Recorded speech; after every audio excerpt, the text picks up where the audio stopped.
রোজা রাখতো না, এই নাফরমান টুপি পরতো না, দাড়ি কাটতো, আপনার আদর্শ নীতি পছন্দ করতো না, আপনার দল সহ্য করতে পারতো না, বরং আপনার দল যারা করতো তাদেরকে কত মারপিট করতো, টিটকারি করতো।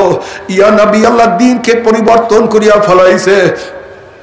এই কথা শোনার সাথে সাথে আমার নবীর কলিজা মোবারকে দাগ লাগিয়া যাবে। অমনি আমার নবী বলে, সৌকান সৌকান সৌকান, দূর হ দূর হ দূর হ, তোরা আমার উম্মত না। যদি নবী পরিচয় না দেয় ব্যাপারে কি উপায় হবে? কে হাউজে কাউসারের পানি পান করাবে? নবী আলাইহিস সালাতু ওয়াস সালাম মিজানের কিনারায় দাঁড়ানো থাকবে, তার উম্মতদেরকে ওজন দেওয়া শুরু করবে। আল্লাহ পাক রব্বুল আলামিন কোন নেক যদি কোন ত্রুটির কারণে বাদ দেওয়া শুরু করেন, আমার নবী বলবেন, মাওলা রাখিয়া দাও, আল্লাহ নেক থেকে বাদ দিও না, রাখিয়া দাও।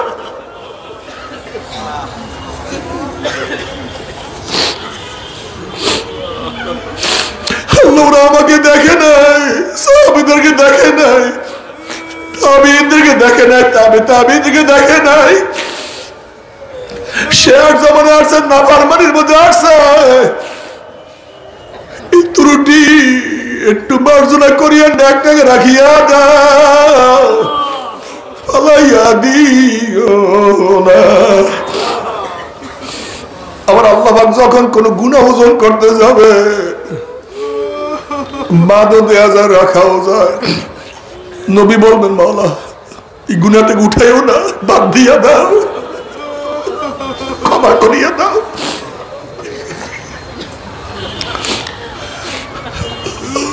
আল্লাহ গুনাহটাকে বাদ দিও না।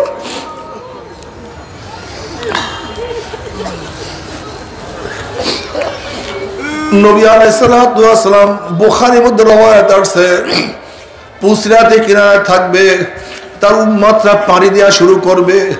একদল উম্মতের ঈমান আমলা তো মজবুত হবে, ওই 30,000 বছরের পুসরাত 1 সেকেন্ডের মধ্যে পাড়ি দিয়ে আমার মাওলার জান্নাতে চলিয়া যাবে। আল্লাহ তুমি কবুল করিয়া নাও। যাদের ঈমান আমলা একটু দুর্বল হবে, বাতাসের গতিতে পুসরাত পাড়ি দিয়ে আমার মাওলার জান্নাতে চলিয়া যাবে। কেউ ঘোড়ার গতিতে পুসরাত পাড়ি দিয়ে আমার মাওলার জান্নাতে চলিয়া যাবে। কেউ দৌড়াইয়া দৌড়াইয়া পুসরাত পাড়ি দিয়ে আমার মাওলার জান্নাতে চলিয়া যাবে। কেউ হাঁটিয়া হাঁটিয়া পুসরাত পাড়ি দিয়ে আমার মাওলার জান্নাতে চলিয়া যাবে।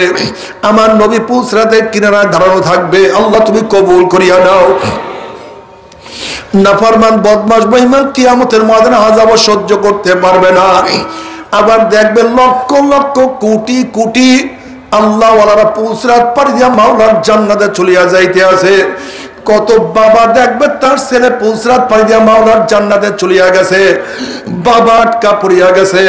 যেরকম নবী ইব্রাহিম আলাইহিস সালাতু ওয়াস সালাম বাবা দেখবে তার ছেলে নবী ইব্রাহিম পুসরাত পাড়ি দিয়া চলিয়া গেছে, বাবা আটকা পড়িয়া গেছে।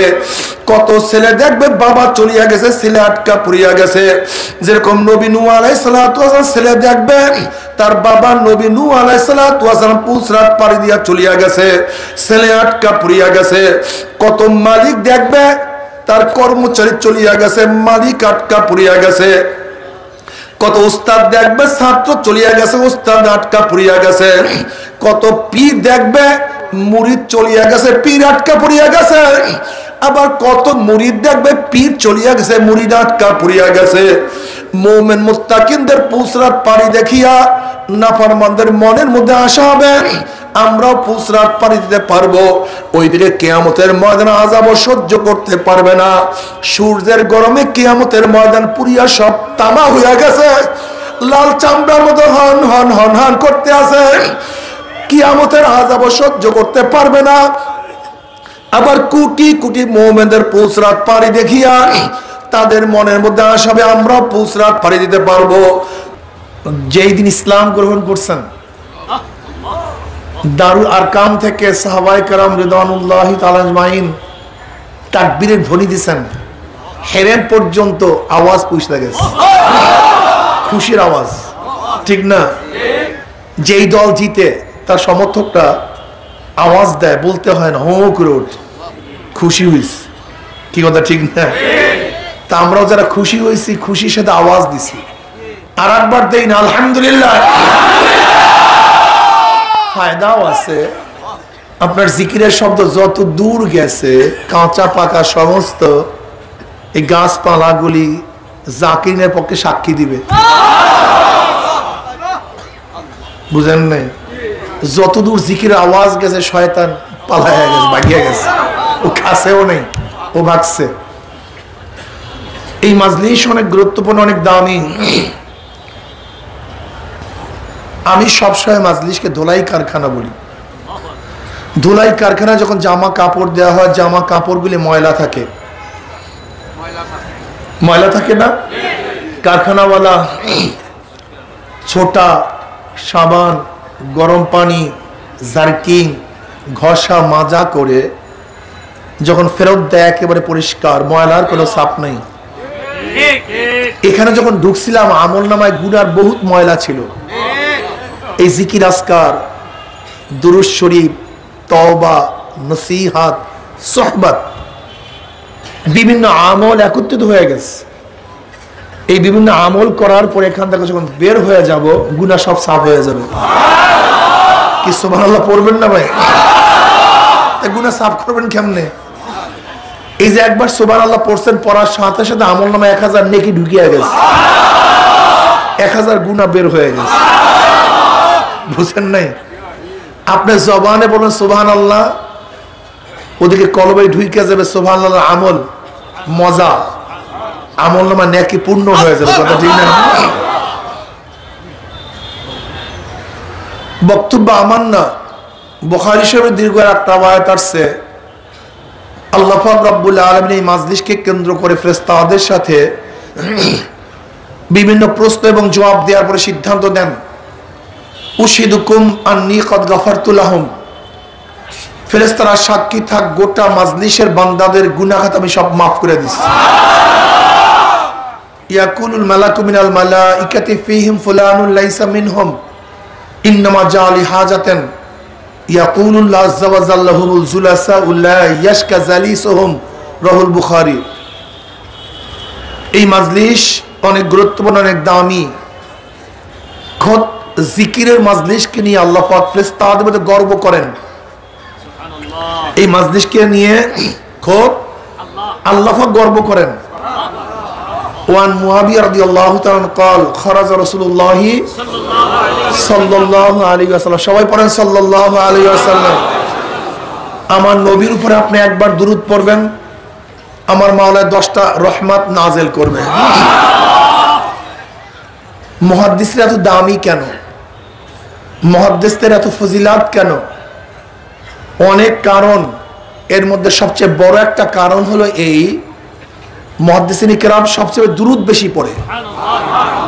যখনই আমার নবীর নাম আসে তখনই পড়ে কি ক্বালা ক্বালা রাসূলুল্লাহি ক্বালা ক্বালা রাসূলুল্লাহি সাল্লাল্লাহু ক্বালা ক্বালা রাসূলুল্লাহি সাল্লাল্লাহু ক্বালা ক্বালা রাসূলুল্লাহি।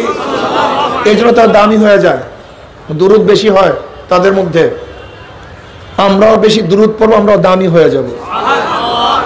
খরাজা রাসূলুল্লাহি সাল্লাল্লাহু, সবাই পড়েন না, ঘটনা কি ভাই? খরাজা রাসূলুল্লাহি সাল্লাল্লাহু আলাইহি ওয়াসাল্লাম আলা হালকাত মিন আসহাবিহি ক্বালা মা আজলাসাকুম ক্বালু জালাসনা নাযকুরুল্লাহ ওয়া নাহমাদু আলা মা হাদানা আল ইসলাম ক্বালা আল্লাহু মা আজলাসা যালিক ক্বালু আল্লাহু মা আজলাসা যালিক ক্বালা রাসূলুল্লাহি সাল্লাল্লাহু আলাইহি ওয়াসাল্লাম। দেখছেন ভালো লাগে না? যখনই আমার নবীর নাম শোনার পর সবাই সাল্লাল্লাহু, দেখছেন হাদিসের কিতাব যখন পড়ে সবাই একসাথে পড়ে সাল্লাল্লাহু আলাইহি ওয়াসাল্লাম, খুব মজা লাগে। এজন্য নবীর নাম শোনার সাথে সবাই পড়বে সাল্লাল্লাহু আলাইহি ওয়াসাল্লাম, সওয়াবও হবে, রহমতও নাযিল হতে থাকবে, ঠিক না? আল্লাহু মাজলাসা যালিক ক্বালু আল্লাহু মাজলাসা যালিক ক্বালা রাসূলুল্লাহি সাল্লাল্লাহু আলাইহি ওয়াসাল্লাম আমা ইন্নী লাম আস্তাহলিবকুম তুহমাতান লাকুম ওয়ালাকিন আতানি জিবরাইল ফাআখবারানি আন্নাল্লাহু বাহিকুল মালাইকা, রাহু মুসলিম। সরদার দো আলম আলাইহিস সালাতু ওয়াস সালাম সাহাবায়ে কেরাম রিদওয়ানুল্লাহি তাআলা আলাইহিম আজমাইনদের এরকম হালকা নিকট থেকে, মাজলিসের নিকট থেকে রওনা করছেন। নবী আলাইহিস সালাতু ওয়াস সালাম প্রশ্ন করলেন সাহাবাদের, কি আমার সাহাবা এখানে বসছো কেন, কি করতেছো? সাহাবারা জবাব দিলেন, নাসকুরুল্লাহ, আমরা বৈশা বৈশা মাওলার জিকির করতে আছি। এই জিকির তো করি না। নাসকুরুল্লাহ, তোমরা বসছো কেন, এখানে বৈশা বৈশা কি করো? সাহাবারা কি জবাব দিলেন? নাসকুরুল্লাহ, আমরা বৈশা বৈশা মাওলার জিকির করতেছি এবং মাওলার প্রশংসা করতেছি। নবী আলাইহিস সালাতু ওয়াস সালাম কসম কাটলেন, আল্লাহর কসম, তোমরা যে জবাব দিস উদ্দেশ্যে বসছো। সাহাবারাও কসম কাটলেন, আল্লাহর কসম, আমরা যে জবাব দিস উদ্দেশ্যে বসছো, অন্য কোনো উদ্দেশ্যে বসি নাই। নবী আলাইহিস সালাতু ওয়াস সালাম বলেন, হ্যাঁ আমার সাহাবারা জানো আমি কেন কসম কাটলাম? এই মাত্র আমার কাছে জিবরাইল আসছে, এই মাত্র আমাকে খবর দিয়া গেল আল্লাহ পাক রব্বুল আলামিন তোমাদেরকে নিয়ে ফেরেশতাদের মধ্যে গর্ব করতে আসেন। বুঝেন জিকিরের মাজলিসের দাম কি? দেখেন বুখারীর মধ্যে রওয়ায়াত আছে, হাদিসে কুরসি, আল্লাহ পাক নিজে বলেন, ওয়া আনা মাআহু ইয যাকারানি, বান্দা যখন জিকির শুরু করে আমি তখন তার সাথী হয়ে যাই। এর চেয়ে ফজিলত কি থাকতে পারে আমাকে বলেন তো? আল্লাহ সাথী হয়ে যান আপনার, এর চেয়ে দামি কি হতে পারে? অন্য রওয়ায়াতের মধ্যে আনা জালিসুম মান যাকারানি, বান্দা যখন জিকির করে আমি তখন তার পাশে বসিয়া যাই।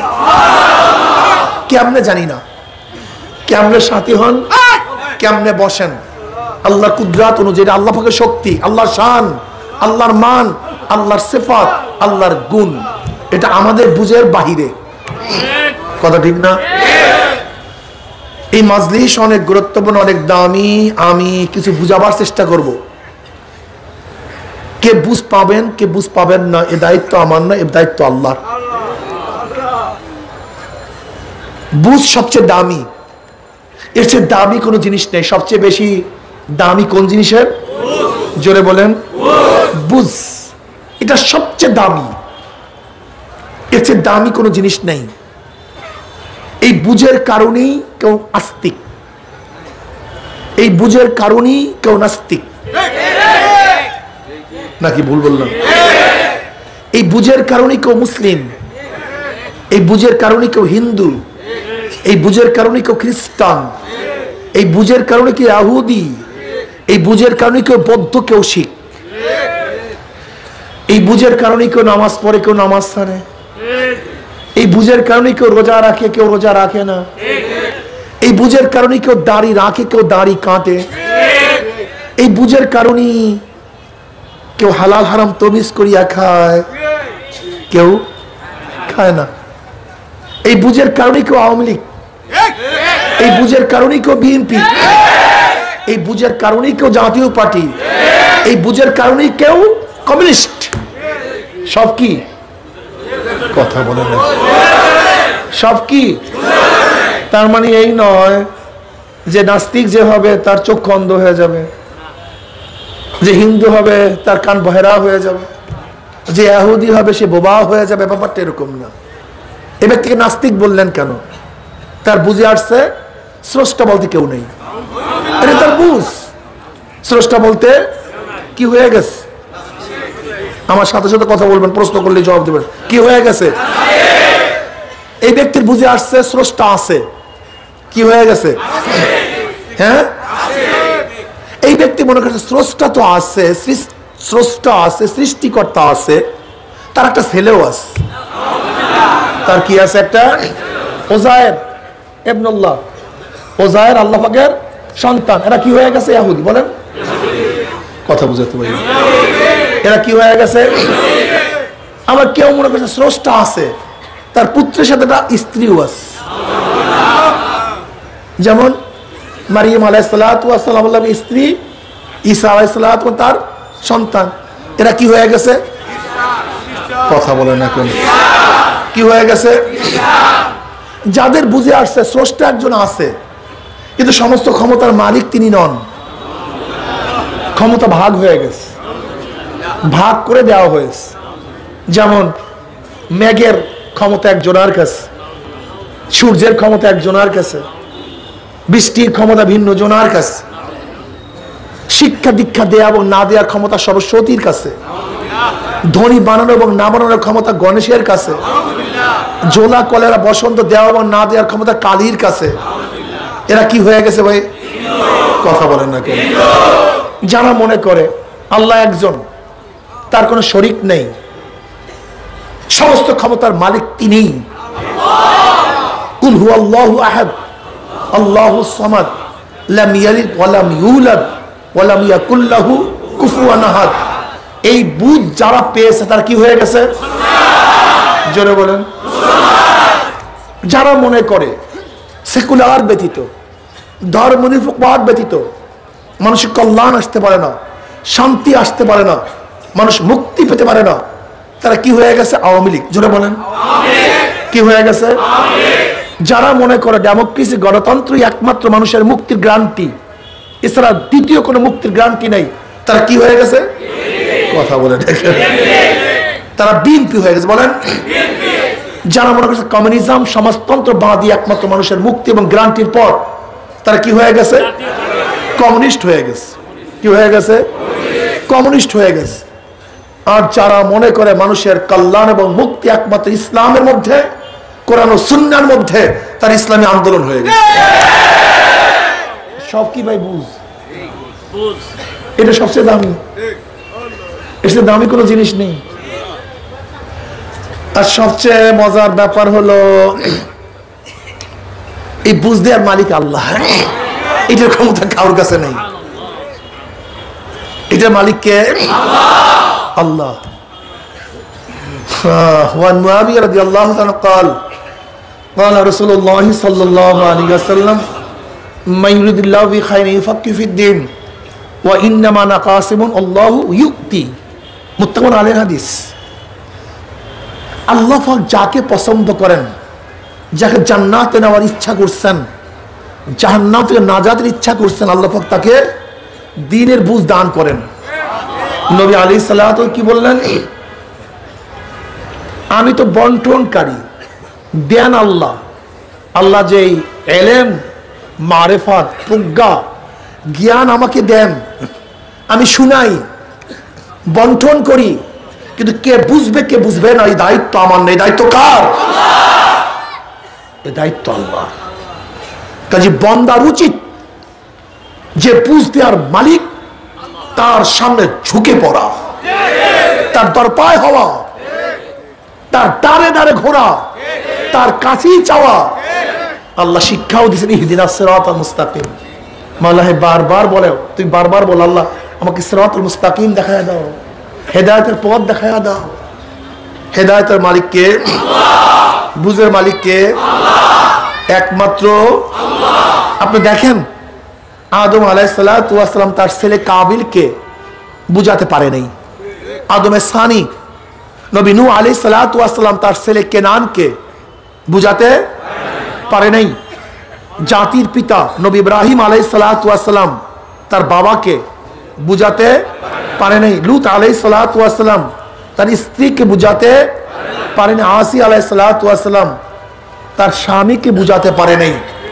খোদ আমার নবী আলাইহিস সালাতু ওয়াস সালাম তার আপন চাচা, আমার নবীও যাকে মহব্বত করত, আর যে নবীকে মহব্বত করত, সে খাজা আবু তালেব কেউ বুঝাতে পারে নাই। বুঝতে আর মালিক কে? একমাত্র আল্লাহ, অন্য কেউ না। প্রিয় ভাইয়ের আমার যুবক বন্ধুরা, বুঝো, বুঝার চেষ্টা করো। আমি যেই সূরা তেলাওয়াত করছি, এই সূরা সম্পর্কে মুসলমানের সবাইরই জানা আছে, মুখস্থও আছে। সূরা আসর। আল্লাহ পাক রব্বুল আলামিন আসরের কসম খেয়ে বলছেন, ওয়াল আসর। কোরআনের কসম শুরু হয়েছে ফালা ওয়া রাব্বিকা লা ইউমিনুনা হাত্তা ইউহাক্কিমুকা ফীমা শাজারা বাইনাহুম। এখান থেকে কোরআনের কসম শুরু। এর আগে কোরআন কসম করিয়া কোনো কথা বলে নাই। কোরআনের কসম শেষ, ওয়াল আসর। এরপরে কোরআন কসম করিয়া কোনো কথা বলে নাই। মাঝখানে কোরআন কসম করিয়া অনেক কথা বলছে। ওয়াত-তিনি ওয়াজ-যাইতুনি ওয়া তুরি সিনিনা ওয়াদ-দুহা ওয়াল-লাইলি ইযা সাজা ওয়াল-লাইলি ইযা ইয়াগশা। বহুত কথা কোরআন কসম করিয়া বলছে। এর মধ্যে সবচেয়ে বেশি কসম কাটছে কোরআন তাজকিয়া নফস বয়ান করার আগে। কিসের বয়ানের আগে? তাজকিয়া নফসের বয়ানের আগে সবচেয়ে বেশি কসম কাটছে। কসম কেন করে?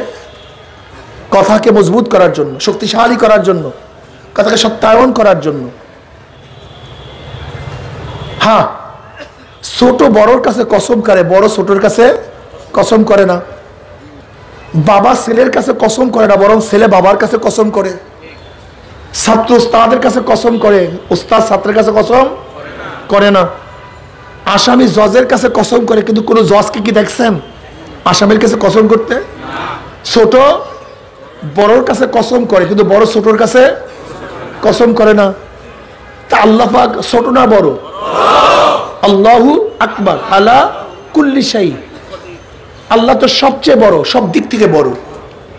তিনি কেন কসম কাটতে যাবেন? আমরা তো এইমাত্র জানলাম ছোট বড়র কাছে কসম করে, আসামি জজের কাছে কসম করে, ছেলে বাবার কাছে, ছাত্র তাদের কাছে। অথচ আল্লাহ তো সবচেয়ে বড়, মহান, সে কেন কসম কাটতে যাবেন? নাম্বার 1। নাম্বার 2, আল্লাহ পাক নিজেই দিয়ে বলেন আমান আস্তাকু মিনাল্লাহি কিলা, আল্লাহর চেয়ে সত্যবাদী কেউ নেই। সবচেয়ে বেশি সত্যবাদী কে? আল্লাহ। আবার তার কথাকে সত্যায়ন করার জন্য তিনি কেন কসম কাটবেন? এর কারণ কি?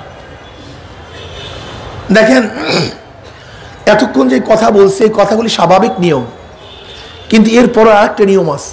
সেই নিয়মটা কি? মহাব্বত। যারা বলেন কি সেটা কি? মহাব্বত নিয়ম মানে না। মহাব্বত নিয়মের দরপায় হয় না, বরং নিয়ম মহাব্বতের দরপায় হয়ে যায়। যেমন বাবা ছেলেকে বলতেছে, ছেলে তুমি আম বাগানে যেও না, সেখানে আমি বাঘ সাপ দিয়ে কাটছি, খবরদার ওখানে যেও না। বাবা বারবার নসিহত করতেছে, কিন্তু চেহারার দিকে তাকায়া দেখতেছে আমার ছেলে আমার কথার প্রতি গুরুত্ব দেয় না, বরং আমের লোভ তার মধ্যে বেশি, আমের দিকে ঝোঁক বেশি। এবার বাবার মধ্যে মোহাব্বত চলে আসছে, ছেলের মায়া চলে আসছে।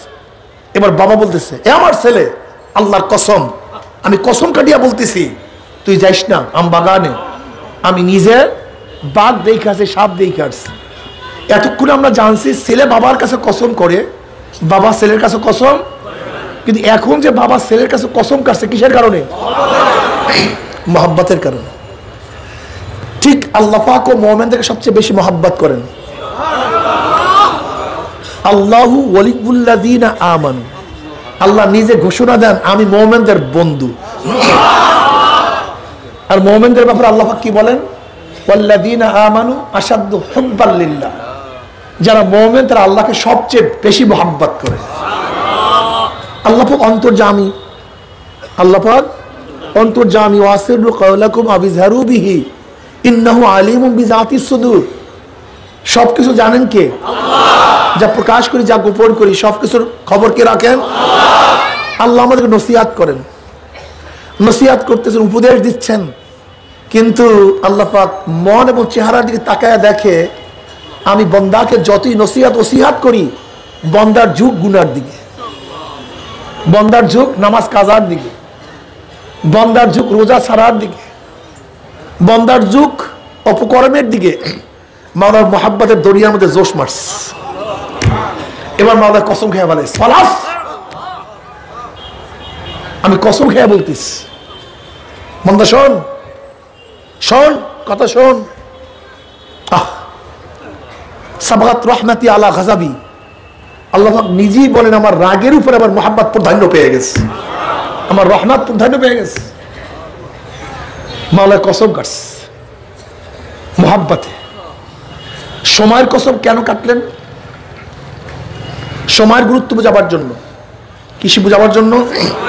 এক গোটা দুনিয়া আমার সময়কে গুরুত্ব দাও, সময়কে গুরুত্ব দাও, সময়কে গুরুত্ব না দিলে খসরাত দুনিয়া ওয়াল আখিরা, দুনিয়াও বরবাদ আখিরাতও বরবাদ। আজকেও বাসের পিছনে লেখা দেখছি গতকালকে আসার সময়, জীবনের চেয়ে সময়ের মূল্য অনেক বেশি, সময়ের চেয়ে জীবনের মূল্য অনেক বেশি। আমার তখন মনে হয়, লিখতে মনে চায়, সময়কে কাজে লাগাতে পারলে জীবনের মূল্য, আর সময়কে কাজে লাগাতে না পারলে জীবনের কোনো মূল্য নেই। যদি সময়কে কাজে লাগাতে পারেন তাহলে জীবনের মূল্য, আর সময়কে যদি কাজে লাগাতে না পারেন এই জীবনের কোনো মূল্য নেই। কুকুরের চেয়েও এই জীবনের দাম অনেক খারাপ, শুয়ারের চেয়েও এই বডির দাম খুব খারাপ। আর সময়কে যদি কাজে লাগাতে পারেন তাহলে আপনার দামি হয়ে যাবেন। সময়কে গুরুত্ব দাও, যদি সময়কে গুরুত্ব না দেন খসরাত দুনিয়া ওয়াল আখিরা। যেমন আপনি কৃষক ভালো, জমিও ভালো, বীজও ভালো, কিন্তু যেই ফসল যেই সময় রোপণ করার কথা আপনি সেই সময় সেই ফসল লাগান নেই, ফসল কি হবে? কারণটা কি? সময় মতো হয় না, সময়ের গুরুত্ব না দেওয়ার কারণে। সব ভালো কিন্তু সময়ের গুরুত্ব না দেওয়ার কারণে ফসল হবে না। আপনার হোটেল সবচেয়ে দামি, উন্নত, নাস্তা সবচেয়ে ভালো, অনেক দূর দূরান্ত থেকে নাস্তা করার জন্য আপনার হোটেলে আসে, কিন্তু আপনি আজকে নাস্তা সকালে পাখান নাই, বরং 9টার পরে নাস্তা বানানো শুরু করছেন, হোটেল চলবে? কেন? সময় মতো। কি মতো? সময় মতো যদি আপনি ফল না পারেন, পাকবে না পচবে? সময় মতো যদি বাচ্চা প্রসব না হয়, মরবে না বাঁচবে? কারণ সময় মতো হয়নি। বুঝেননি? আপনি সব জানেন কিন্তু সময় মতো হলে গেলেন না, পাস না ফেল? নামাজ পড়বো, পড়বো, এই পড়তেছি, হাত্তা মাজা তক্তুহা সুম্মা কাজা, অক্ত চলে গেছে, নামাজ ছাড়েন নেই, সে কিয়াম রুকু সাজদা সবই করছেন, উজু গোসল সবই করছেন, কিন্তু সময়টাকে পার করে কি অবস্থা? আদা না কাজা? হ্যাঁ, সব করছেন, কিন্তু সব গোসল ফরজ ছিল তাও করছেন, উজু ফরজ ছিল উজু করছেন, নামাজের আহকাম আর কানগুলি ঠিক মতো আদায় করছেন, কিন্তু সময় মতো না, সময়কে কিল করে একটু পরে। আদা না কাজা? এই ইচ্ছা করিয়া যে কাজা করছেন, সময়ের গুরুত্ব দেন নাই। শুধু সময়ের গুরুত্ব দেন নাই, এই কারণে 1 হব্বা জাহান্নাম। কত হব্বা জাহান্নাম? 1 হব্বা। দুনিয়া এবং আখিরাতের হিসাবে 2,88,00,000 বছর জাহান্নামে থাকতে হবে, শুধু সময়ের গুরুত্ব না দেওয়ার কারণে। শোনেন, সারাদিন রোজা রাখছেন, সারাদিন 1 মিনিট বাকি সূর্য অস্ত যাওয়ার, আপনি চিন্তা করছেন সারাদিন রাখতে পারছি, 1 মিনিটের আর কি আসে যায়? 1 মিনিট আগে আপনি পানি পান করছেন, রোজা হয়েছে না ভাঙছে? কি করতে হবে? কাফারা। কয়টা রোজা? যদি 59টা পর্যন্ত রাখেন, একটা ভাঙেন, আবার 59 পর্যন্ত রাখছেন, একটা ভাঙছেন, আবারও, শুধু সময়ের গুরুত্ব না দেওয়ার কারণে। সময়ের গুরুত্ব দেন। দেখেন উন্নত কান্ট্রিগুলো, আপনাদের এই সিলেটের মানুষ লন্ডনে বা ইউরোপে বেশি থাকে, তারা কি পরিবারের সময়ের গুরুত্ব দেয় যা চিন্তাও করতে পারবেন না। অথচ আমাদের সময়ের কোনো গুরুত্ব নেই। দুনিয়া এবং আখিরাতে কামিয়াবি হবার জন্য সময়ের গুরুত্ব দিতে হবে, এছাড়া হবে না। আজকে আমার বাংলাদেশের মানুষ কত কোটি? জোরে বলেন। 18 কোটি ধরে নেন। কত কোটি? 18 কোটি মানুষ যদি 1 ঘন্টা করে লস করে, কত ঘন্টা লস হইল? তাই জাতীয় জীবন থেকে 18 কোটি ঘন্টা লস প্রজেক্ট। কিন্তু আমরা যদি 18 কোটি ঘন্টাকে কাজে লাগাতে পারতাম, কোথায় যেতাম? আপনি তো নষ্ট করছেন 1 ঘন্টা, কিন্তু জাতীয় জীবন থেকে, দেশের থেকে লস হয়ে গেছে 18 কোটি ঘন্টা। বুঝাতে পারিনি সময়। ইন্না সালাতা কানাত আলাল মুমিনিনা কিতাবাম মাওকুতা। সময় মতো নামাজকে কেন ফরজ করলেন? ইসলামের মধ্যে সময়ের গুরুত্ব সবচেয়ে বেশি, আপনাকে বুঝতে হবে। শোনেন, মৃত্যুর বিছানায় শুয়েছেন, আখিরাতের মানজার দেখিয়া ফেলাইছেন, আজরাইল দেখছেন বা জান্নাত জাহান্নাম দেখছেন বা কোনো ঘটনা দেখছেন, এরপর কলেমা পড়ছেন, কাজ হবে ওলামায়ে কেরাম? কারবার শেষ, আবাদুল আবাদ, কারবার শেষ। সময় মতো কালেমা হয় নাই, সময় মতো যুবকরা ছাত্ররা। শোনো, আজকে কয় তারিখ? কথা বলে না কেন? কি মাসের? জানুয়ারি মাসের 16 তারিখে যে মাগরিবের নামাজ চলে গেছে, কিয়ামত পর্যন্ত সিজদা পড়ো, কিয়ামত পর্যন্ত এই মাগরিবের নামাজ আর পাওয়া যাবে না। আগামীকাল মাগরিবের নামাজ আসবে তারিখ, পরের দিনও আসবে তারিখ, আবার 16 তারিখ জানুয়ারি মাসের মাগরিবের নামাজ আসবে সন, কিন্তু এই মাগরিবের নামাজ আর কোনোদিন আসবে না। হেলা নামাজ কুয়াইতেছো, কি ভাবতেছো কি? শোনো, তোমার খবর নেই, তোমার চিন্তা ভাবনা নাই, কিন্তু কিরামান কাতিবিন কিন্তু বসে নাই। তোমার খবর নেই, কিন্তু কিরামান কাতিবিন কিন্তু বসে নাই। আসামি শোনো, তোমাকে বুঝতে হবে, তুমি ফেরওয়ারি আসামি, তুমি টেনশনে নাই, তুমি ফ্রি, ফাজলামি করতেছো, কিন্তু সিআইডি ডিবি তারা কিন্তু বসে নাই, তারা চার্জশিটের কাগজ দিয়ে হন্য হয়ে তোমাকে খুঁজতেছে। তোমার খবর নাই, কিন্তু তারা কিন্তু তোমার খবর নিচ্ছে। কোথায় কল করছো, কোথায় মোবাইল করছো, কখন কোথায় গেছো, কার সাথে কথা বলছো, কোন জায়গায় শুইছো, সব কিন্তু রেকর্ড হয়ে যাচ্ছে। কিরামান কাতিবিনা ইয়ালামুনা মা তাফআলুন। বুঝতে হবে তোমাকে, বালেগ হওয়ার পর থেকে, বালেগ হওয়ার পর থেকে মৃত্যুর পূর্ব মুহূর্ত পর্যন্ত, মৃত্যুর পূর্ব মুহূর্ত পর্যন্ত যতবার তাকাইছো, যত কথা বলছো, যা কিছু শুনছো, যতদিকে হাত বাড়াইছো, যতদিকে পাও বাড়াইছো, সবকিছুর হিসাব দিতে হবে। সবকিছুর, সবকিছুর বালেগ হওয়ার পর থেকে মৃত্যুর পূর্ব মুহূর্ত পর্যন্ত যত দিকে তাকাইছো, কতবার তাকাইছো, তোমার আমার খবর নাই, কিন্তু এখানে রেকর্ড হচ্ছে। যত কথা বলছো, তোমার আমার খবর নাই, এখানে রেকর্ড হচ্ছে। কি ভাবতেছো কি? সব ফাজলামি, ইয়ার কি, সময়ের কোনো গুরুত্ব নেই। যে রোজা চলে গেছে, কিয়ামত পর্যন্ত ইচ্ছা করলো সেই রোজা কোনদিন আদা করতে পারবা না। ছাত্র শোনো, যেই দিন তুমি ক্লাস অনুপস্থিত, লাল কালির দাগ পড়ছে, কিয়ামত পর্যন্ত ক্লাস করলেও ওই দাগ আর উঠানো যাবে না। যখন অডিটর আসবে চেক করার জন্য কোন ছাত্র কত উপস্থিত ছিল, অনুপস্থিত ছিল, মার্কস এর উপরে দেওয়া হবে, উল্টাবে দেখবে লাল কালি, শুধু লাল লাল লাল লাল লাল। যখন ফেরেশতারা আমাদের কিয়ামতের ময়দানে আল্লাহ পাকের সামনে আমল উল্টাতে থাকবে, জোহরের নামাজ কাজা,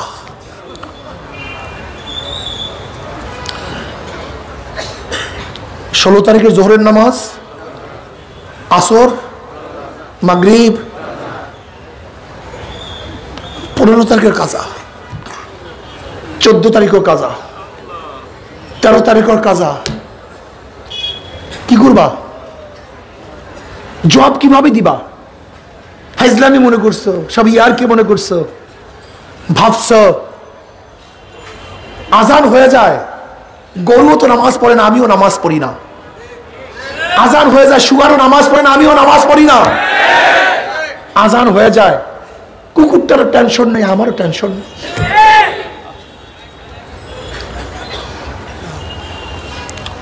আজান হয়ে যায়, কুকুরও সেজদা দেয় না, তুমিও সেজদা দাও না। আজান হয়ে যায়, শুয়ারও সেজদা দেয় না, তুমিও সেজদা দাও না। আজান হয়ে যায়, গরুটাও সেজদা দেয় না গোয়াল ঘরের, আর তুমিও তার পাশে, তুমিও সেজদা দাও না। দেখো, আল্লাহ পাক রব্বুল আলামিন সবাইকে বললেন সেজদা কর আদমকে। সমস্ত ফেরেশতারা সেজদায় পড়িয়া গেছে, কিন্তু শয়তান হয়ে শয়তান দাঁড়ায় আস, ও সেজদা দেয়নি। আজকে মাওলা যখন আহ্বান করে হাইয়া আলাস সালাহ, হাইয়া আলাল ফালাহ, একদল আল্লাহ পাকের বান্দা সেজদায় লুটাইয়া পড়ে, আর শয়তানের দল শয়তান হয়ে দাঁড়ায় থাকে, তারা সেজদা দেয় না। তুমি কি ভাবছো তোমার মুআত হবে, হাসর হবে, নাসর হবে মুমিনদের সাথে? কি ভাবছো কি তুমি? হ্যাঁ, তুমি ভাবছোটা কি? মান তাশাব্বাহা বিকওমিন ফাহুয়া মিনহুম, যার সাথে যার মহাব্বত তার সাথে তার কিয়ামত। আবু বকর সিদ্দিক রাদিয়াল্লাহু তাআলা আনহু একদিন জঙ্গলে গেলেন, দেখেন গাছের গোড়ায় একটা গরু। আবু বকর সিদ্দিক রাদিয়াল্লাহু তাআলা গরুর পিঠে হাত দিয়ে বলছেন, গরু তুই কত স্বাধীন, তোর সামনে জান্নাত নাই, জাহান্নামও নাই, কিয়ামত নাই, কবর নাই, তুই ঘুরতেছ, হালাল নাই, হারাম নাই, তমিজ নাই, কিচ্ছু নাই, কিন্তু আমি মানুষ, আমার সামনে জান্নাত, আমার সামনে জাহান্নাম, আমার সামনে কবর, আমার সামনে কিয়ামত, আমার সামনে মিজান।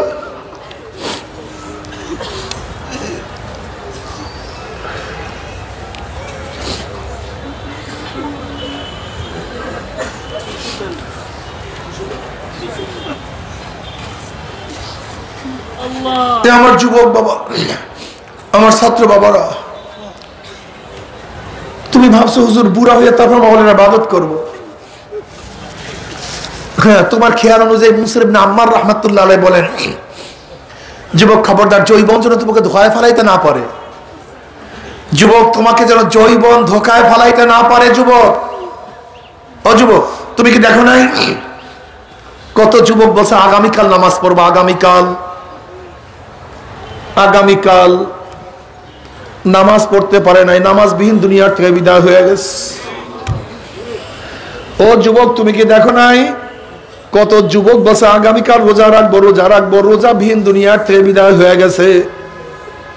ও যুবক, তুমি কি দেখো নাই কত মদখোর মদের পেয়ালা প্রতিবার ধরছে আর বলছে তওবা করব, বারবার বলছে তওবা করব, কিন্তু মদ পান করতে করতে শয়তান লাথি মারিয়া জাহান্নামে ফেলা হয়ে গেছে। দেখো নাই তুমি?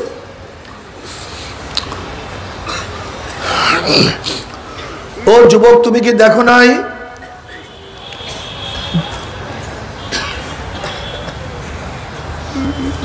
কত যুবক দাড়ি রাখবো বারবার চুলকাইতেছিল, মাঝে মাঝে বারবার চিন্তা করছে দাড়ি রাখবো, কিন্তু দাড়ি সারা দুনিয়ার থেকে বিদায় হয়ে গেছে।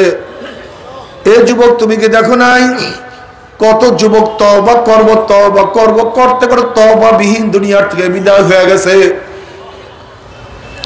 ও আমার ছাত্র বাবারা, তুমি ভাবছো হুজুর বুড়া হইয়া তারপর মাওলানার ইবাদত করব, কলেজে উঠিয়া ইউনিভার্সিটি উঠিয়া মাওলানার ইবাদত করব। আমি তো মাত্র 10-এ পড়ি, মাত্র 9-এ পড়ি, এত সকালে কিসের ইবাদত করব? এ আমার 10-এর ছাত্র বাবারা, 9-এর ছেলেরাও কি দুনিয়ার থেকে বিদায় হয় নাই? এ আমার 9-এর ছাত্র বাবারা, 8-এর ছেলেরাও কি দুনিয়ার থেকে বিদায় হয় নাই? এ আমার 8-এর ছাত্র বাবারা, 7-এর ছেলেরাও কি দুনিয়ার থেকে বিদায় হয় নাই? এ বাবা, তুমি এখন মাওলানার ইবাদত করবে না, অথচ তোমার কাঁধে তোমার সন্তানের লাশ উঠিয়া গেছে। হে দাদা, হে নানা, তুমি এখন আমার মাওলাকে সেজদা করবে না, অথচ তুমি তোমার নাতির জানাজায় উপস্থিত হয়ে গেছো। ও বড় ভাই, তুমি কি এখনো মাওলানার ইবাদত করবে না, অথচ তোমার ছোট ভাইয়ের কবর তুমি নিজের হাতে খনন করা শুরু করিয়া দিছো।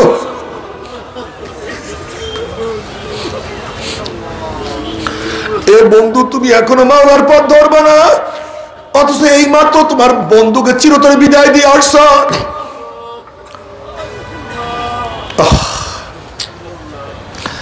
এ জ্ঞানী বাবারা, আমার পর্দালে জ্ঞানী মা বোনেরা, আজকে দুনিয়ার প্রত্যেকটা কাজ দ্বিতীয়বার করার সুযোগ আছে। পরীক্ষায় একবার ফেল করলে বারবার পরীক্ষা দিয়ে পাশ করার আশা করা যায়। আজকে ব্যবসায় একবার লস খেলে বারবার ব্যবসা করিয়া লাভ করার আশা করা যায়। আজকে দুনিয়ার মামলায় ম্যাজিস্ট্রেট করে হারলে জজ করে আপিল করিয়া, জজ করে হারলে হাইকোর্টে আপিল করিয়া, হাইকোর্টে হারলে সুপ্রিম কোর্টে আপিল করিয়া জেতার আশা করা যায়। কিন্তু খোদা না খাস্তা মওতের মামলায়, কবরের মামলায়, কিয়ামতের মামলায়, মিজানের মামলায়, ওই পুলসাতের মামলা যদি একবার সিলেট কাটিয়া যায়, আর তো দ্বিতীয়বার আপিল করা যাবে না। আল্লাহ আল্লাহ তুই আমাদের সবাইকে মাফ করিয়া দাও। মৌয়াতের চান্স একবার, দ্বিতীয়বার চান্স নাই। কবরে যাওয়ার চান্স একবার, দ্বিতীয়বার কোনো সুযোগ নাই। কিয়ামতের ময়দানে উঠার চান্স একবার, দ্বিতীয়বার উঠার সুযোগ নাই। আল্লাহ মাফ করিয়া দাও না, সবাইকে বুঝ দিয়া দাও।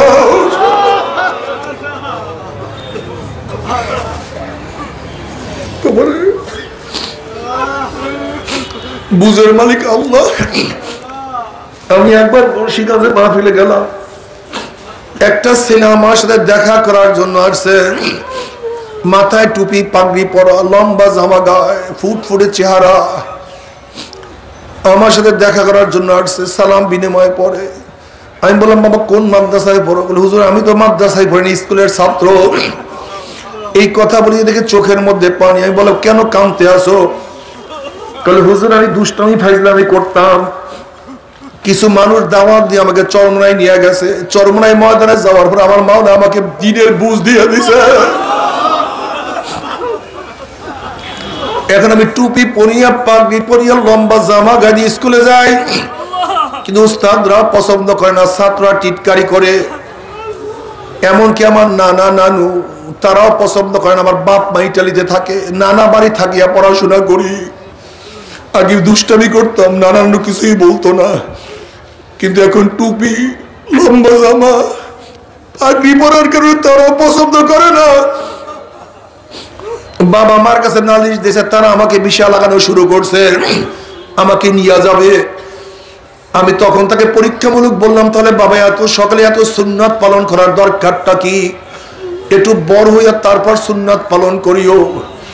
ছেলে দুই চোখের পানি ফেলে দেয়, হুজুর সব ত্যাগ করতে পারবো, বাবা ত্যাগ করতে পারবো, মা ত্যাগ করতে পারবো, নানা নানু ঘর বাড়ি সব ত্যাগ করতে পারবো, আমি সুন্নাত ছাড়তে পারবো না। মাওলা নানাকে বুঝ দেয় না, নাতিকে বুঝ দিয়া দিছে। আমার মাওলা নানিকে বুঝ দেয় না, নাতিকে বুঝ দিয়া দিছে। বাবাকে বুঝ দেয় না, মাকে বুঝ দেয় না, ছেলেকে মাওলায় বুঝ দিয়া দিছে। হেদায়েতের মালিককে, হেদায়েতের মালিককে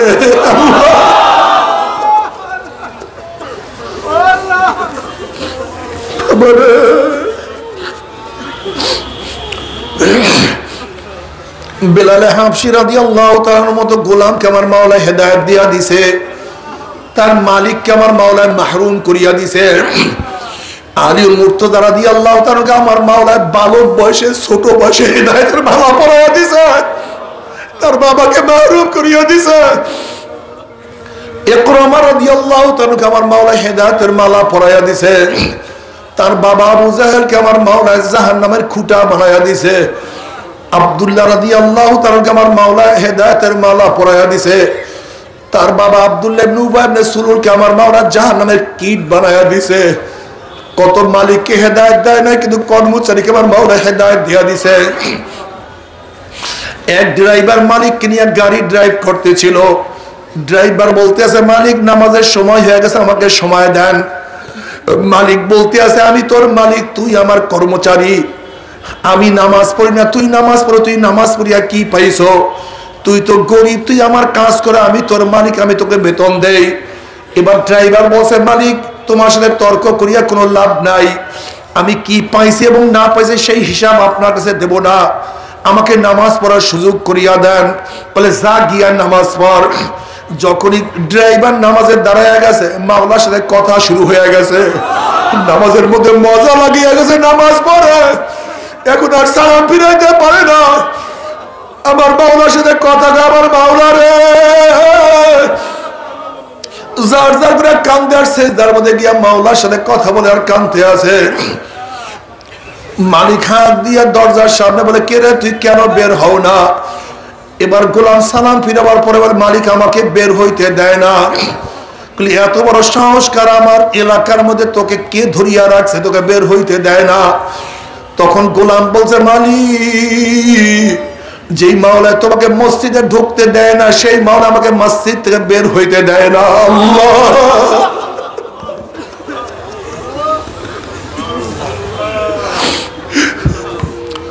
আমার যুবক বাবারা, সময় চলিয়া যাইতেছে, নামাজের খাতায় শুধু লাল কালির দাগ পড়তে আছে, শুধু লাল কালির দাগ।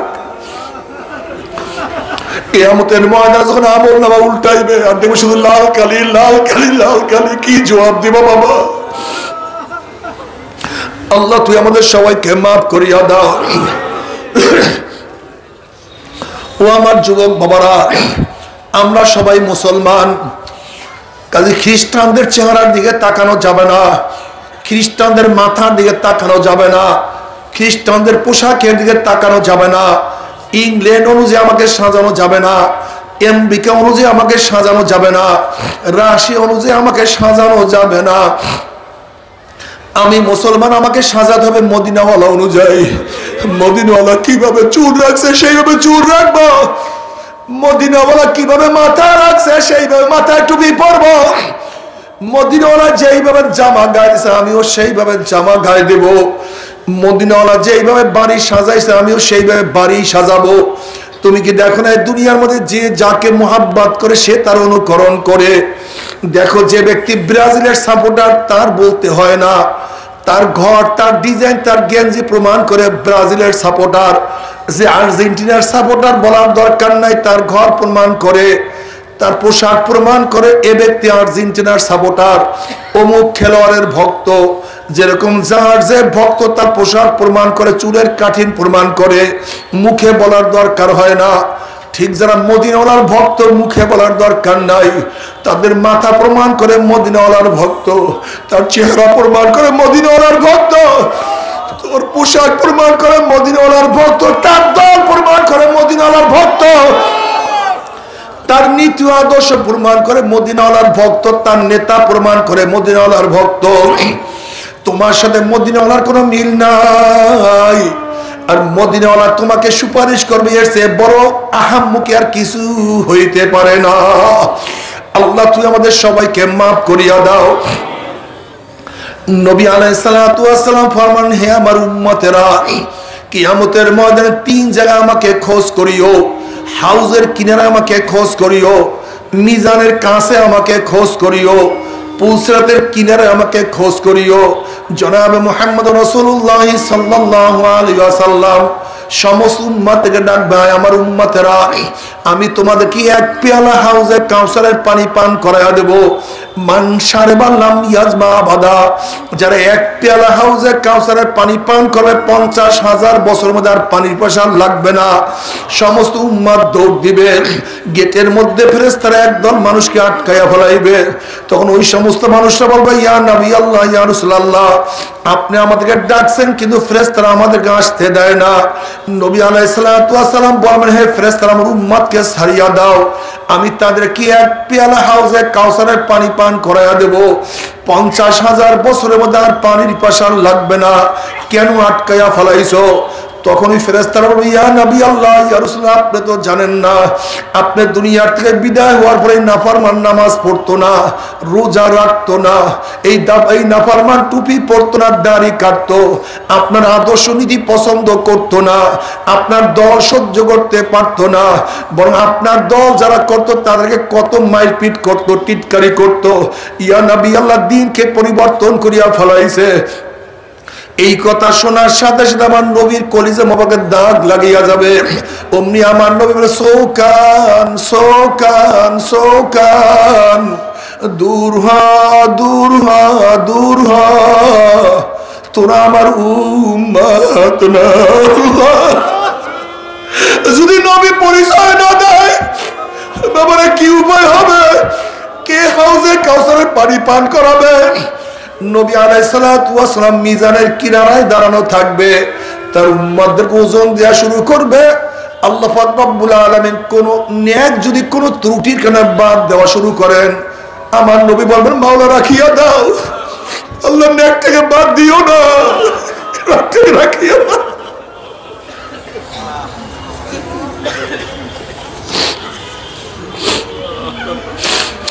ওরা আমাকে দেখে নাই, সাহাবীদেরকে দেখে নাই, তাবিঈনদেরকে দেখে নাই, তাবিঈনদেরকে দেখে নাই। শেষ জামানে আসছে, নাফরমানির মধ্যে আসছে। এই ত্রুটি একটু মার্জনা করিয়া ডাকটাকে রাখিয়া দাও, ফালাইয়া দিও না। আবার আল্লাহ যখন কোন গুনাহ ওজন করতে যাবে বাদও দেয়া যায়, রাখাও যায়। নবী বলবেন মাওলা এই গুনাহ থেকে উঠাইও না, বাদ দিয়া দাও, ক্ষমা করিয়া দাও।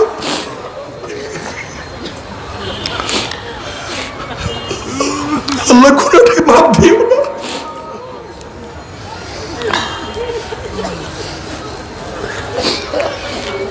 নবী আলাইহিস সালাতু ওয়াস সালাম বুখারীর মধ্যে রওয়ায়াত আছে, পুসরাতে কিনারে থাকবে, তার উম্মতরা পানি দেওয়া শুরু করবে।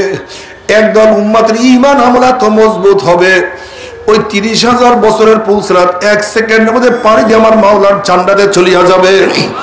আল্লাহ তুমি কবুল করিয়া নাও। যাদের ঈমান আমল একটু দুর্বল হবে, বাতাসের গতিতে পুসরাত পানি দিয়ে আমার মাওলার জান্নাতে চলিয়া যাবে। কেউ ঘোড়ার গতিতে পুসরাত পানি দিয়ে আমার মাওলার জান্নাতে চলিয়া যাবে। কেউ দৌড়াইয়া দৌড়াইয়া পুসরাত পানি দিয়ে আমার মাওলার জান্নাতে চলিয়া যাবে। কেউ হাঁটিয়া হাঁটিয়া পুসরাত পানি দিয়ে আমার মাওলার জান্নাতে চলিয়া যাবে। আমার নবী পুসরাতের কিনারায় দাঁড়ানো থাকবে। আল্লাহ তুমি কবুল করিয়া নাও। নাফরমান বদমাশ বেঈমান কিয়ামতের ময়দানে আযাব সহ্য করতে পারবে না। আবার দেখবে লক্ষ লক্ষ কোটি কোটি আল্লাহ ওয়ালারা পুসরাত পানি দিয়া মাওলার জান্নাতে চলিয়া যাইতে আছে। কত বাবা দেখবে তার ছেলে পুসরাত পানি দিয়া মাওলার জান্নাতে চলিয়া গেছে, বাবা আটকা পড়িয়া গেছে। যেরকম নবী ইব্রাহিম আলাইহিস সালাতু ওয়াস সালাম বাবা দেখবে তার ছেলে নবী ইব্রাহিম পুসরাত পানি দিয়া চলিয়া গেছে, বাবা আটকা পড়িয়া গেছে। কত ছেলে দেখবে বাবা চলিয়া গেছে, ছেলে আটকা পড়িয়া গেছে। যেরকম নবী নূহ আলাইহিস সালাতু ওয়াস সালাম ছেলে দেখবে তার বাবা নবী নূহ আলাইহিস সালাতু ওয়াস সালাম পুসরাত পানি দিয়া চলিয়া গেছে, ছেলে আটকা পড়িয়া গেছে। কত মালিক দেখবে তার কর্মচারী চলিয়া গেছে, মালিক আটকা পড়িয়া গেছে। কত উস্তাদ দেখবে ছাত্র চলিয়া গেছে, উস্তাদ আটকা পড়িয়া গেছে। কত পীর দেখবে মুরিদ চলিয়া গেছে, পীর আটকা পড়িয়া গেছে। আবার কত মুরিদ দেখবে পীর চলিয়া গেছে, মুরিদ আটকা পড়িয়া গেছে। মুমিন মুত্তাকিনদের পুসরাত পানি দেখিয়া নাফরমানদের মনের মধ্যে আশা হবে আমরাও পুসরাত পানি দিতে পারবো। ওইদিকে কিয়ামতের ময়দানে আযাব সহ্য করতে পারবে না। সূর্যের গরমে কিয়ামতের ময়দান পুরিয়া সব তামা হইয়া গেছে, লাল চামড়ার মতো হন হন হন হন করতে আছে। কিয়ামতের আযাব সহ্য করতে পারবে না। আবার কোটি কোটি মুমিনদের পুসরাত পানি দেখিয়া তাদের মনের মধ্যে আশা হবে আমরাও পুসরাত পানি দিতে পারবো। যখন ঈমানবিহীন আমলবিহীন হামাগুড়ি হাপ্পড় দিয়ে আস্তে আস্তে পৌঁছে উঠবে, অমনি কাটিয়া কাটিয়া পিছলাইয়া পিছলাইয়া ঘুম ঘুম করে জাহান্নামে পড়িয়া যাবে। যখন জাহান্নামে পড়িয়া যাবে 70 বছর পর্যন্ত 1-2 দিন না, 5-10 দিন না, 1 বছর 2 বছর না, 70 বছর পর্যন্ত জাহান্নামে যাইতেই থাকবে, যাইতেই থাকবে, যাইতেই থাকবে, যাইতেই থাকবে। আল্লাহ সবাইকে মাফ করিয়া দাও, সবাইকে ক্ষমা করিয়া দাও। وَإِن مِّنكُمْ إِلَّا وَارِدُهَا كَانَ عَلَى رَبِّكَ حَتْمًا مَّقْضِيًّا ثُمَّ نُنَجِّي الَّذِينَ اتَّقَوْا وَنَذَرُ الظَّالِمِينَ فِيهَا جِثِيًّا। জালেমরা কাই থেকে গোম করে জাহান্নামে পড়িয়া যাবে। আল্লাহ তুমি মাফ করিয়া দাও।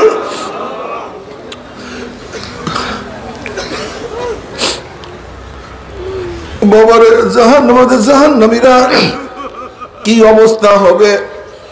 আজকে শীতের থেকে বাঁচার জন্য কত ল্যাপ কম্বল গায়ে দাও, কত তোষকের মধ্যে শোও। নামাজ পড়ো না শীত লাগে, গোসল করো শীত লাগে। আরামের বিছানার থেকে কিভাবে নামাজে যাব। আমার মাওলা রব্বুল আলামিন জাহান্নামীদের জন্য একটা পোশাক পরাইয়া দিবে, কিন্তু এই উলের কোনো পোশাক না, সুতির কোনো কাপড়ের পোশাক না। ওই পোশাকটা হবে জাহান্নামের আগুনের পোশাক। আল্লাহ মাফ করিয়া দাও। জাহান্নামের আগুনের পোশাকে শরীরের সমস্ত চামড়ার গোশত পুরাইয়া সব হাড্ডি থেকে আলাদা করিয়া ফেলাইবে। নাফরমান সহ্য করতে পারবে না, দুই হাত দিয়া শুধু পোশাক খুলতে থাকবে, কিন্তু পোশাক খুলতে পারবে না, সহ্য করতে পারবে না, শুধু লাফাইবে আর দৌড়াইবে, আল্লাহ মাফ করিয়া দাও। গুনাহ খাতা মাফ না করাইয়া কাউকে ডাক দিও না। তবে মুমিন মুসলমান বলতে সবাই মনে চায় গুনার থেকে ফিরিয়া নেক আমল করিয়া মাওলার জান্নাতে, কিন্তু সবাই যাইতে মনে চায়। গুনাহ নিয়ে মাওলার জাহান্নামে কাউরে কিন্তু যাইতে মনে চায় না। কিন্তু কেনই বা আমরা নেক আমল করতে পারি না, কেনই বা গুনার কাম ছাড়তে পারি না? এর মূল কারণ হলো আপনার এবং আমার পিছনে নফস এবং শয়তান লাগিয়া রয়েছে। এই নফস এবং শয়তান থেকে ফেরার জন্য যে কোনো একজন হক্কানি আল্লাহর ওলির হাতে হাত দিতে হবে রে বাবা। খবরদার, বর্তমান জমানায় পীর মুরিদের নামে ভেজাল, শিরক, বেদাত, হিংসা, হাসাদ, ব্যবসা বাণিজ্যে পরিণত হয়ে গেছে। সমস্ত আল্লাহর ওলির একমত, যেই পীরের 5 জন মুরিদের মধ্যে কমপক্ষে 3 জনকে দেখবেন আলহামদুলিল্লাহ সুন্নাত মুআফিক আমল আকলাক মজবুত হয়ে যাইতে আছে, গুনার কাম ছাড়তে আছে, নেকের আমল ধরতে আছে, কলব নরম হইয়া চোখে পানি আসতে আছে। বৃক্ষতর নাম কি, ফলে পরিচয়। আমি চরমনাই বুঝি না, চরমনাই দাওয়াত প্রশংসা প্রচার প্রসার করার জন্য আসিনে রে বাবা। চরমনায় যাওয়ার তোমার কোনো দরকার নাই, কোনো দরকার নাই, কোনো দরকার নাই। তুমি যার কাছে গিয়া পারো গুনার কাম ছাড়ো, নেকের আমল ধরো, কলব নরম করিয়া চোখে পানি নিয়া মাওলার কবরে যাইও। যেরকম দুনিয়ার ঘরে আগুন লাগলে পানি ছাড়া নিবানো যায় না, ঠিক তদ্রূপ তোমার এবং আমার গুনার দ্বারা যেই জাহান্নামের আগুন জ্বলিয়া রইছে, চোখের পানিও ছাড়া কিন্তু জাহান্নামের আগুন নিবানো সম্ভব না। কাজে আমার জন্য দোয়া চাই, আমিও দোয়া করি।